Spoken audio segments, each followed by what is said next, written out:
Olá a todos que nos ouvem e assistem, bem-vindos a mais um Papo Divino, o podcast do Colégio Divino Salvador, onde a gente fala sobre o maravilhoso e encantador mundo da educação.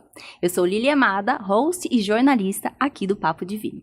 E hoje, no nosso episódio número 8, vamos falar sobre Olimpíadas Acadêmicas. É isso mesmo, minha gente.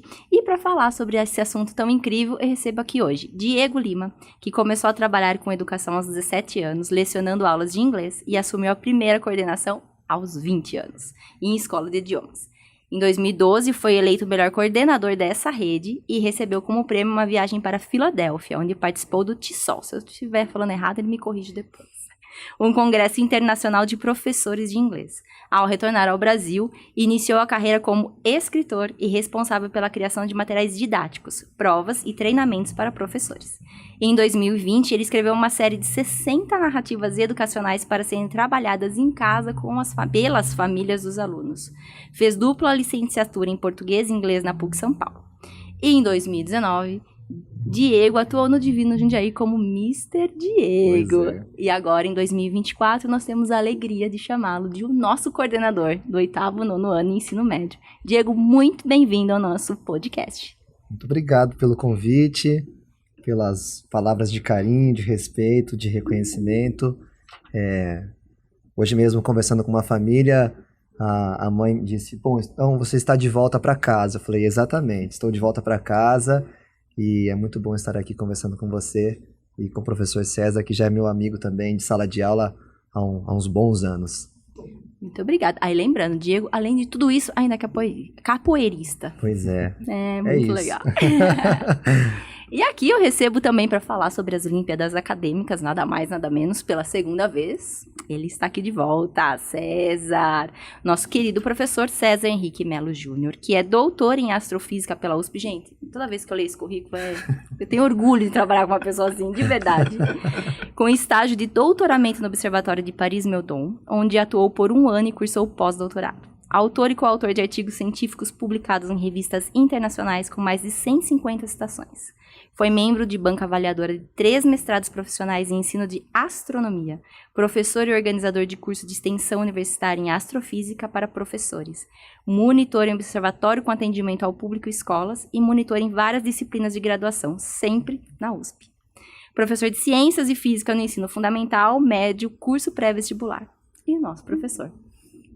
César, mais uma vez, muito bem-vindo. Muito obrigado pelo convite, por aceitar o nosso convite. Imagina, eu que agradeço pelo convite pela segunda vez e é um prazer ser professor nessa casa, como sempre. Ah, que bacana. E aí, gente, vamos então hoje falar sobre as Olimpíadas Acadêmicas, né? E as Olimpíadas Acadêmicas, elas representam para os alunos muito mais do que uma medalha, do que só um diploma, né? Eu acho que é melhoria no desempenho, melhoria na autonomia, são tantas coisas e é sobre isso que a gente vem falar hoje, né?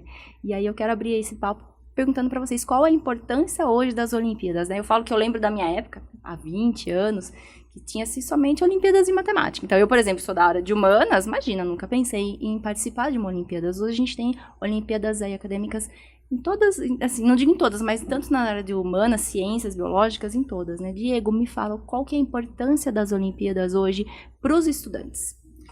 Eu acredito que no primeiro ponto, como você mencionou, é que hoje em dia existe uma pluralidade muito maior dessas Olimpíadas. Então, não é restrito a uma área de conhecimento, a uma competência. Então, isso já é uma palavra de conforto para os alunos que estão nos ouvindo, para as famílias, uma vez que nós conseguimos contemplar hoje uma grande gama de alunos para que eles consigam, junto das suas habilidades, explorarem cada vez mais esse conhecimento, aprofundarem e, por que não, testarem.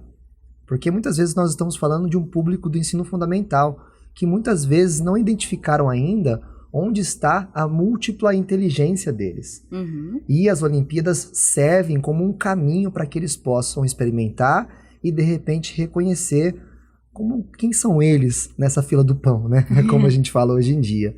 Não só de cunho nacional, mas também de internacional. É importante mencionar que essa valorização desses certificados, dessas medalhas, elas não são somente reconhecidas nacionalmente, mas também internacionalmente, uma vez que, por exemplo, este aluno ele pode aplicar para uma faculdade e esse certificado, essa medalha, pode ser também uma porta de entrada para que esse aluno seja reconhecido.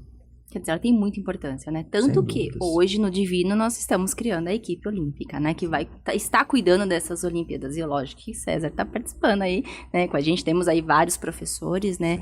Mas fala um pouquinho, César, como é que a gente está desenvolvendo esse trabalho lá no Divino? Não é um trabalho de hoje, né? A gente só está formatando um nome para o grupo, Exato. mas é um trabalho que já vem acontecendo há algum tempo, né? Na verdade, a sua sensação de que na nossa época, vou falar nossa época, todos temos mais ou menos a mesma idade Tirando aqui, o Diego, né? que é um pouco mais novo, deu para ver pelas datas aqui do currículo. Essa sensação não é apenas uma sensação, é um fato mesmo. Né? A revista FAPESP fez uma matéria sobre esse assunto, esse boom das Olimpíadas Acadêmicas no final do ano passado. Ela cita que o MCTI, que é o Ministério de Ciência, Tecnologia e Inovação, fez uma catalogação dessas Olimpíadas todas e nos últimos anos a gente subiu de 20 para mais de 100 Olimpíadas no país, né? De todas as áreas possíveis. Então, de fato, a gente saiu dessa realidade de ciências da natureza. A gente até falava Olimpíadas científicas, né? E a gente decidiu mudar para acadêmicas para justamente ampliar esse olhar, né, para esse assunto. E claro que o Colégio Divino Salvador não podia ficar de fora de tudo isso, e de fato a gente faz isso há bastante tempo, a gente sempre fez, né, mas justamente pelo aumento da quantidade de Olimpíadas, nós sentimos a necessidade de deixar isso um pouco mais institucionalizado e trazer uma cara para esse projeto que já vinha acontecendo mesmo ali nas entrelinhas do que a gente fazia, né, durante a sala de aula. E a ideia é justamente ampliar a participação de professores e de alunos, né, na participação de Olimpíadas Acadêmicas. Como o Diego diz, a cada ano que passa, a importância disso vai aumentando ainda mais. E aí, na nossa conversa, você até comentou, né, Diego, que hoje as próprias universidades estão aceitando e às vezes até mesmo você pode usar como uma negociação ali num cursinho para quem, né, às vezes não conseguiu passar logo na primeira ou pretende, às vezes tem gente que quer mesmo, né, e esperar um pouco para entrar numa faculdade. Isso também hoje tem um valor muito agregado que tem isso, né? Faz parte do currículo do aluno, né? Então, uma vez que ele se dedica a participar desses concursos, né? Isso vai para a vida acadêmica dele, né? Então ele vai carregar, da mesma forma que eu mencionei para você a minha participação no TESOL, na Filadélfia, um aluno que participa de uma Olimpíada, ele também pode colocar ali no currículo dele, e isso vai ser valorizado numa negociação, né? Então ele chega, ele pode mostrar, olha, eu sou um aluno medalha de ouro na Olimpíada de História. Então, quem olha para isso com mais zelo, com mais respeito, né? Então, eu penso que não é somente um teste, mas é algo que vai ter uma ressonância na vida acadêmica deste aluno, que pode repercutir na faculdade, como eu falei, na aplicação de uma faculdade no exterior, e por que não para o mercado de trabalho também. Eu acho que hoje em dia, até na nossa conversa, nós falamos muito sobre soft skills, Sim. né? E existem cursos para trabalhar com isso, porque é algo que está em ebulição, né? E uma vez que Olimpíadas trabalham também com engajamento em trabalhos em equipe, por exemplo, esse aluno está inconscientemente trabalhando soft skills. Então, se ele coloca isso para o currículo dele, quem possivelmente vai entrevistá-lo vai valorizar isso. Sem dúvida. E aí, o que cai, por exemplo, na prova das Olimpíadas, né, César? É o mesmo conteúdo que é visto em sala de aula ou não? Porque no Divino a gente tem um treinamento, né, que é oferecido para os alunos para que eles possam estudar especificamente para as provas, né? Inclusive, eu estava editando um vídeo do treinamento da Olimpíada de História e eles falam bem especificamente, olhando provas passadas e tudo mais. É um estudo diferenciado? É diferenciado e também é muito particular para cada Olimpíada. Acho que é importante, na verdade, começar dizendo que nem toda Olimpíada acadêmica ela é uma prova, né? Então, tem uma multiplicidade gigantesca de formatos. Então, o Diego acabou de falar que a prova de História, por exemplo, do Brasil, ela é uma prova que é feita no coletivo, são grupos de alunos, assim como a UMU, né, que é a de Matemática da Unicamp. Outras provas, por exemplo, a Olimpíada de Meio Ambiente da Fiocruz, lá do Rio de Janeiro, você pode desenvolver alguma atividade mais concreta, ou você pode escrever uma redação, não necessariamente provas, né? Mas naquelas disciplinas, ou naquelas Olimpíadas que a gente tem prova mesmo de conhecimento, aí a gente tem um misto de conhecimento, que é aquele, de fato, trabalhado nas disciplinas escolares, e às vezes a gente tem que ir um pouco além. A Olimpíada de Astronomia é um grande exemplo. A OBA, ela é a minha queridinha, por motivos óbvios, né? Mas não apenas por isso. Ela é hoje a Olimpíada que tem a maior a gama de participação dentro de um colégio, porque ela vai do primeiro ano do infantil, né, até o final do ensino médio. Nenhuma outra Olimpíada faz tudo isso. E aí sim, a gente tem, claro, algumas questões de física, porque é inerente ao assunto, mas a gente precisa falar de astronáutica, precisa falar de vida alienígena, precisa falar sobre algumas características planetárias que fogem ao escopo da disciplina de ciências. Por isso a importância de aulas específicas para a preparação dessas Olimpíadas, de fato. Ah, bacana. E aí, lá no Divino, nossa equipe olímpica, ela trabalha essas aulas, esses treinamentos no contraturno? Exato. Os professores, eles convocam os alunos para poderem participar, né? Uma vez que eles têm esse interesse. É feito todo um planejamento de quantos encontros serão necessários para que esse treinamento seja feito. Eu gosto muito da palavra treinamento, justamente porque você vai trabalhar na especificidade de cada prova, no que é esperado daquele candidato, em que tipo de área ele vai atuar, então, de uma forma interdisciplinar ou não. Então, uma vez que você precisa trabalhar com redação também, e é isso que eu digo que é uma palavra de conforto para aquele aluno que, de repente, ele fala, poxa, eu só sou bom em redação, mas talvez aquele conhecimento dele naquela área, agregado a um outro estudo um pouco mais específico de física, química ou biologia, pode ser crucial para que ele seja um bom competidor, né? Então, por isso que esse treinamento ele é muito adequado, e uma vez que nós nos organizamos com os alunos para fazer essa capacitação, o diferencial é muito grande do que você simplesmente se inscrever e participar da prova, né? Eu sempre costumo comparar essas Olimpíadas aos testes de certificações internacionais. Eu fiz uma vez, foi muito engraçado, eu sempre uso como exemplo com os alunos, e ela caiu no meu colo, assim, chama TKT, que é Teaching Knowledge Test.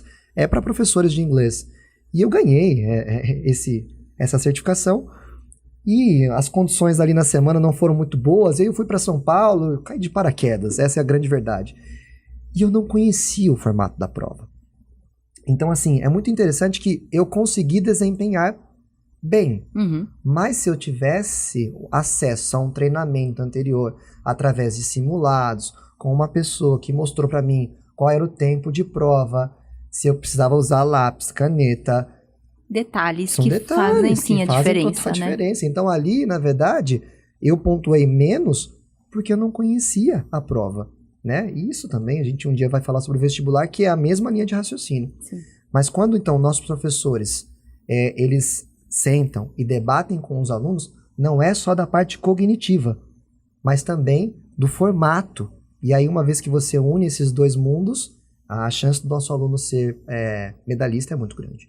Na verdade, é um mundo à parte as Olimpíadas dentro do colégio, né? Há algumas escolas que não têm a estrutura que nós, no Divino Salvador, temos, de ter um corpo de professores preparado para fazer isso, até acabam contratando algumas empresas especializadas nesse assunto, terceirizando esse trabalho, né? E justamente pelo boom das Olimpíadas recentes, algumas empresas apareceram para suprir essa demanda de mercado, e inclusive aqui na cidade algumas escolas acabam fazendo isso. Nós, no Colégio Divino Salvador e algumas outras na cidade, não precisamos, porque temos ali um corpo docente incrível, né? Um corpo humano ali que consegue dar conta de fazer isso. Mas é um mundo à parte, é um mundo muito particular. Ai, que bacana. E vamos falar sobre o mundo à parte. Esse ano eu acompanhei aí o lançamento dos foguetes da Mob Fog. Incrível. Foi incrível. E realmente é isso que eu acho que é legal. Eu queria até perguntar, né, César? Lá eu vi, a gente tava com alunos desde o segundo ano até os mais velhos. E você vê o amadurecimento deles na Olimpíada, o que também é importante. Às vezes você fala, imagina, é só o segundo ano, não precisa agora, mas, né, se a criança já demonstra o interesse, acho que é legal para ela ir amadurecendo dentro da própria, da Olimpíada, né, que você vê, do segundo ano lançou e ok, mas a hora que chegou ali no ensino fundamental 2, os alunos bem mais competitivos, querendo realmente que o foguete desse certo, e eu lembro que tinha a fila dos testes e a fila de quem já ia lançar. A fila de quem ia lançar estava pequena, porque o pessoal queria ter certeza que o foguete dele estava certo. Então, acho que também tem esse amadurecimento que é importante também, né? Sem sombra Se de dúvida. a Olimpíada permite antes e a criança já demonstra esse interesse, vale a pena começar cedo também. A Mob Fog é um desses exemplos de Olimpíadas que vai para além da prova acadêmica de conhecimento, né, como a gente faz na escola. Ela é uma prova vinculada à OBA, é a Mostra Brasileira de Foguetes, e a ideia é que os alunos construam seus próprios foguetes, façam testes e lancem num dia pré-determinado. E é legal porque a gente vê o engajamento dos alunos, a participação das famílias nesse processo. E também teve né? o workshop, né? Que os Exato. pais participaram, né, da construção da base e tudo mais. Parte do projeto das Olimpíadas no colégio, né, desse nosso clube acadêmico, desse nosso clube olímpico, é que os pais, né, as famílias dos nossos alunos também voltem para a escola em alguns momentos para participar de algumas atividades. E uma delas foi a construção das bases de lançamento de foguetes, que foi, acho que, um sucesso. Nós tínhamos ali, acho que 35 famílias participando num sábado de manhã para dedicar tempo a uma atividade que, a princípio, não seria, né, uma escolha. Né? Nossa, vamos passar um sábado construindo bases de lançamento de foguetes. E aí o que você falou, isso vai gerar um gatilho, vai gerar ali um olhar especial que a criança vai levar para o resto da vida, né? E às vezes também, né, falar, poxa, uma Olimpíada de Astronomia. A primeira vez, confesso, quando eu cheguei na escola, eu falei, nossa, mas a astronomia para alunos tão novos, mas às vezes desperta ali alguma coisa que talvez se ele não tivesse sido a oportunidade. Olha, se tem essa oportunidade, talvez ele não se interessaria. Então também tem isso, né? Exatamente isso, foi o que o Diego falou. O aluno ele tem a possibilidade de fazer testes e aí perceber quais são, de fato, as suas potencialidades. E a gente só descobre isso fazendo. E aí, então, a importância de nosso colégio poder oferecer um leque amplo de Olimpíadas para que o aluno possa ir testando e percebendo, de fato, ó, aqui eu me dou bem, aqui nem tanto, vou colocar minha energia nisso, não naquilo, e também se conhecer, né? Um processo de autodescoberta. E, Diego, até surgiu aqui uma dúvida. Terceirão, participa de Olimpíadas ou não, por conta dos vestibulares? Como que é? Na verdade, como as Olimpíadas... Existe inscrição, mas aí eles já estão com a energia focada em outro lugar? O mundo do terceirão também é muito específico, né? Muito particular. Eles já têm uma carga muito grande de aulas, de treinamentos específicos para os vestibulares. E aí, na mente deles, já é difícil se dividir, né? Então, assim... Porque eles têm, além da preparação para as provas de vestibulares, também existem as provas que constituem ali os bimestres do colégio. Então, na verdade, muitas vezes eles acabam ficando num dilema, né? Uma vez que você coloca para eles assim, olha, então, você tem que olhar para o vestibular. Daí tá numa semana de provas no colégio. Ele fala, para onde eu olho, né? Igual aquele cobertor que você tapa a cabeça e descobre os pés, né? Então, não acho que seja um bom olhar no terceiro ano do ensino médio investir nas Olimpíadas. Talvez no ano anterior, Sim. no segundo ano do ensino médio, até no primeiro ano. E talvez, assim, como eu falei, né? A caminhada no ensino fundamental já vai mostrar um pouco disso também, né? Porque nem todo aluno vai conseguir entender esse nível de competitividade, a preparação, porque... Novamente, não é simplesmente ir lá e fazer uma prova ou participar de uma experiência. Existe todo um treinamento por trás, né? E aí, acho que assim, tá tudo bem. Eu falo muito isso. Olha, eu gosto da possibilidade de fazer um programa de intercâmbio. Ótimo. Tem alunos que não gostam porque não querem ficar longe das famílias. Tá tudo bem. Olha, eu não sou um aluno muito competitivo, então eu não quero Olimpíadas, eu prefiro me dedicar aqui, né, de uma outra forma.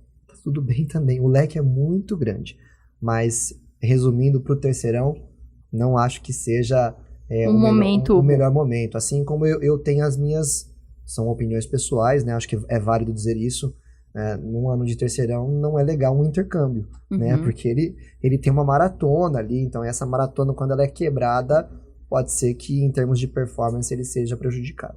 Ah, bacana. E aí, pessoal, já estamos caminhando para o fim do nosso podcast e eu vou pedir para vocês aí dicas. César, que dica você deixa aqui para os alunos que têm interesse realmente de participar das Olimpíadas, estratégias? Vou perguntar para o Diego também, que eu sei que o Diego adora estratégias de estudo. Estratégias de estudo, dicas, como se preparar, como conhecer, saber das Olimpíadas para falar, nossa, quero participar dessa, não quero.